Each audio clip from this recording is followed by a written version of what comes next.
আব্দুল্লাহ ইবনে মাসউদ রাদিয়াল্লাহু তাআলা সূরা ফালাক নাসকে তিনি কোরআন মনে করতেন না।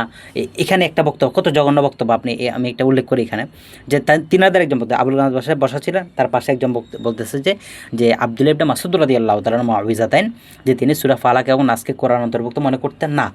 তো এই ক্ষেত্রে আপনি যদি সূরা ফালাককে কোরআন অন্তর্ভুক্ত মনে করেন, তার মানে আব্দুল্লাহ ইবনে মাসউদ হক না। ঠিক এই শব্দ বলছে, তার মানে আব্দুল্লাহ ইবনে মাসউদ হক না। তাহলে সাহাবায়ে কেরাম সত্যের মাপকাঠি কীভাবে হয়? এটাকে খণ্ডন করতে গিয়ে এই বক্তব্য দিয়েছেন। প্রথম জবাব হচ্ছে এখানে তো তিনি সাহাবায়ে কেরামকে বাতিল হিসেবে সাব্যস্ত করে ফেলেছেন। বাতিল সাব্যস্ত করছে কি দিয়ে? জাল হাদিস দিয়ে। তাবরানী শরীফের এই হাদিসটা হচ্ছে ৯১৫০ নাম্বার হাদিস। হাদিসটা মুহাদ্দিসে কেরাম এটাকে গবেষণা করছেন, এটার যাচাই বাছাই করছেন, হাদিসটা জাল। আপনার একটা জাল হাদিসকে কেন্দ্র করে সাহাবায়ে কেরামের উপর আপত্তি তুলছেন।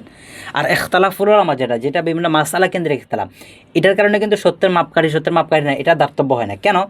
বুকের উপর হাত কোনো সালাফরা বাঁধেন, কোনো সালাফরা বা নাবির নিচে হাত বাঁধছেন। এটা হচ্ছে নবী আলাইহিস সালাতু ওয়াস সালামের বিভিন্ন মাসআলা কেন্দ্রিক আমলের কারণে।